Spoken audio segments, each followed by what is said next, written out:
नमस्कार, आप देख रहे हैं हल्ला बोल टीवी। मैं हूं अंकित आपके साथ। अभी हम मौजूद हैं किशनगंज के ठाकुरगंज विधानसभा में और यहां से जन सुराज के संभावित प्रत्याशी हमारे साथ हैं तौकीर आलम जी।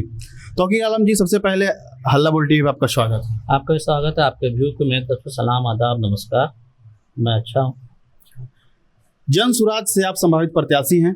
जन सुराज आपको क्यों टिकट दे? अगर जन सुराज टिकट दे देती है तो जनता क्यों वोट करे? देखिए, जन स्वराज मुझे क्यों टिकट दे, जन स्वराज का टिकट देना मुझे उनकी मजबूरी होगी। और जनता क्यों मुझे वोट दे? क्योंकि जनता को मुझे वोट देने के लिए जनता की खुशी है, क्योंकि उनके हक का बात बोलने वाला अभी तक 25 साल से इस दिघल बैंक प्रखंड में कोई नहीं है। आज वो खून के आंसू रो रहे हैं क्योंकि उनका आवाज़ सुनने वाला कोई अंचल में नहीं है, हॉस्पिटल में नहीं है और न थाना में। आज आप जब गांव में जाएंगे तो वो रो रहे हैं, लेकिन जनताओं में जहां से मैं जाता हूं, उनको बोलता हूं कि मुझे प्रशांत किशोर पार्टी से मुझे टिकट मिलने की संभावना है, तो उनमें खुशी की लहर, दीपावली बोलिए, दशहरा बोलिए, ईद की तरह उनमें खुशी का लहर दौड़ जाता है कि हमारे यहाँ से जो मौजूदा सरकार है वो या MIM या RJD या BJP किसी भी पार्टी का आज तक किसी ने हमारे यहाँ दिघल बैंक को टिकट नहीं दिया। सिर्फ हम लोग को वोट के लिए यूज किया, मतलब वोट कटुआ बना के रखा। लेकिन इसी बीच जो नई पार्टी प्रशांत किशोर है, जो अच्छी पार्टी है, जो सही लोग, सही सोच और सामूहिक प्रयास के साथ उन्होंने दिखा दिया कि दिघल बैंक को जो सौतेलापन किया जा रहा था, वो दिघल बैंक का बेटा को इस बार टिकट देने का काम कर रहे हैं। प्रशांत जी जन सुराज के सूत्रधार हैं, आप यहाँ से संभावित प्रत्याशी हैं, तो यहाँ के अभी पिछले जो विधायक हैं उनसे लोगों में क्या क्यों नाराजगी है? क्योंकि पहले आप दूसरे पार्टी में क्या आपने कहा कि 18 वर्षों से आप राजनीति कर रहे हैं, यहाँ पे सक्रिय राजनीति में हैं, तो जन सुराज ही क्यों? देखिए, आज के दौर में जन स्वराज ही मुझे और पूरे भाई ये बिहार के अवाम को लगता है कि जन स्वराज ही है जो इस अंधेरे से हम लोगों को निकाल सकता है। क्योंकि सबसे पहले उनकी जो हमारा जो मैनिफेस्टो है जन स्वराज का, सही लोग, सही सोच, सामूहिक प्रयास। आज वो 2 साल तक पदयात्रा किए, पदयात्रा करने वाले एक एक लोग को चुन के इस पार्टी में लाए और उनका जो मैनिफेस्टो है बहुत क्लियर है और वो यहाँ पे किसी का बी टीम बन के नहीं आया है। जो जनता का मेन दर्द है, उस दर्द को वो पैदल 2.5 साल चल के देखे हैं। देखने के बाद फिर उन्होंने पार्टी बनाई और आज तक जो भी पार्टी बनाया है वो कमरे के अंदर 10 आदमी 20 आदमी बैठ के बनाया। लेकिन प्रशांत किशोर जब पार्टी बनाया तो लगभग 5 से 7 लाख आदमी वहाँ पटना पहुँचा। पटना पहुँचने के बाद वहाँ पार्टी का घोषणा किया गया। ठाकुरगंज विधानसभा में मुस्लिमों को अच्छी आबादी है, मुस्लिम बहुल क्षेत्र कहा जाता है, माना जाता है। 70 से 75% यहाँ पे मुस्लिम रहते हैं। ऐसे में अगर जन सुराज यहाँ से जीतती है, तौकीर आलम जीतते हैं, तो मुसलमानों की पहली क्या मांग होगी जो यहाँ के लोगों के लिए करना चाहिए? यहाँ जैसे मैं जीतता हूँ तो मुसलमान नहीं, हमारे जो भी मुसलमान भाई, हिंदू भाई हैं, पहला मांग ये है कि हमारा हॉस्पिटल जो आज वेंटिलेटर पे चल रहा है, यहाँ ऑक्सीजन की सुविधा नहीं है। यहाँ मेरी माँ बाप हॉस्पिटल वेंटिलेटर पे चल रहा है। हाँ, क्योंकि ऑक्सीजन हॉस्पिटल का मतलब हुआ कि वहाँ ऑक्सीजन होना चाहिए, वेंटिलेटर होना चाहिए। लेकिन मेरा जो हॉस्पिटल वही वेंटिलेटर पे है। क्यों? कि यहाँ डॉक्टर नहीं है, यहाँ एम्बुलेंस नहीं है।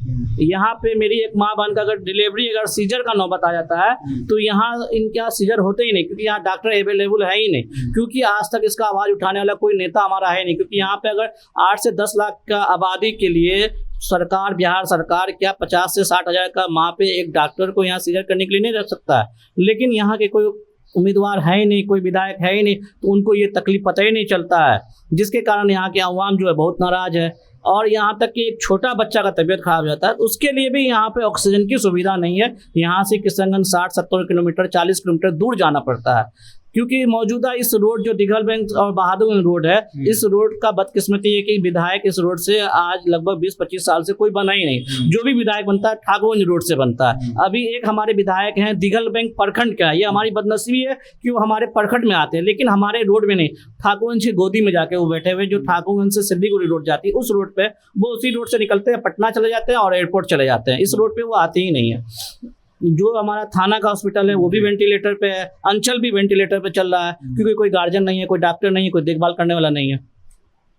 यहाँ पे जो भी दल हैं, चाहे वो JDU हो, RJD हो, MIM हो, ओबीसी की, सभी मुस्लिम कैंडिडेट उतारेगी। और यहाँ JDU से शायद हिंदू हैं, हिंदू कैंडिडेट हैं जिनको मैदान में उतारेगी। तो क्या ऐसी माहौल में जनसुराज वोट कटवा पार्टी बनकर रह जाएगी? जनसुराज भोट कटवा तो बनेगी, लेकिन इतना बड़का भोट कटवा बनेगी कि सबको काट के सुला देगी। और रहा कि आपने बताया कि गोपाल अग्रवाल हिंदू कैंडिडेट हैं, तो मैं आपको क्या बोला कि डूबते हुए को तिनके का सहारा। मेरे यहाँ गोपाल अग्रवाल का जो अपना ब्लॉक है ठाकुरगंज, उनको वहाँ से हिंदू समाज की वोट नहीं मिलता, उनको वोट दिगल बैंक प्रखंड से मिलता था, क्योंकि दिगल बैंक वाले के पास कोई ऑप्शन नहीं था। आज दिगल बैंक का जब बेटा, उनका भाई जब जनसुराज से आएगा, तो उनका कहना है कि हम इस बार अपने घर के बेटा को, अपने भाई को जिताने का काम करेंगे, इस बार जात पात पे हम लोग नहीं जाएंगे। और मैं अच्छे वोट से, मेरा उम्मीद है कि 10 से 15 हज़ार वोट से मैं यहाँ से जीतूंगा। किशनगंज कहा जाता है कि घुसपैठियों का हब है, गढ़ है ये, बांग्लादेशी घुसपैठी यहाँ पे आते हैं। तो इसको कैसे देखता है जनसुराज? क्या इसका समर्थन करता है जनसुराज? जनसुराज इसका समर्थन नहीं करता, क्योंकि जनसुराज अभी तक बिहार में ना सरकार में, ना सेंट्रल में सरकार में। जो ये आज आवाज़ उठा रहे हैं कि किसान में घुसपैठिया है, तो 15 साल से मेरे जहाँ तक याददाश्त है कि सेंट्रल में वही है, और बिहार में भी जदयू की सरकार है, सेंट्रल में वो है, स्टेट में वो है। उनके रहते हुए डबल इंजन की सरकार में अगर घुसपैठिया घुस गया, तो फिर ये किस तरह का सरकार है, किस तरह का इनका जो भी पूरा जो बोलते हैं 56 इंच का मेरा सीना है, तो 56 इंच के सीना को कैसे चिरते हुए घुसपैठिया आपके किशनगंज में आके घुस गया? ये तो सवाल उनसे पूछना चाहिए। उल्टा वो बोलते हैं तो आप पहले रिजाइन करो, क्योंकि घुसपैठिया का वोट से आप जीते हैं। तो आपने सुना, हमारी बात हो रही थी जनसुराज के संभावित प्रत्याशी तौकीर आलम जी से। इन्होंने कहा स्वास्थ्य का मुद्दा है, यहाँ पे हॉस्पिटल वेंटिलेटर पे है। हॉस्पिटल में वेंटिलेटर होता है, लेकिन यहाँ हॉस्पिटल ही वेंटिलेटर पे है। अगर यहाँ पे कोई महिला का डिलीवरी होता है तो सीजर की कोई व्यवस्था नहीं है, यहाँ से 70 से 80 किलोमीटर दूर जाना पड़ता है। ऐसे में कई बार ऐसे होते होगी जब मरीजों की हालत नाजुक हो जाती होगी, जान चली जाती होगी। ऐसे में आप क्या सोचते हैं, ठाकुरगंज विधानसभा का बेसिक मुद्दा क्या है? ये तौकीर आलम जी अगर आते हैं तो क्या लोगों की समस्याओं का निराकरण कर पाएंगे? आप क्या सोचते हैं? अपनी राय कमेंट बॉक्स में जरूर दें। आगे की खबरों के लिए बने रहें हल्ला बोल टीवी के साथ। शुक्रिया।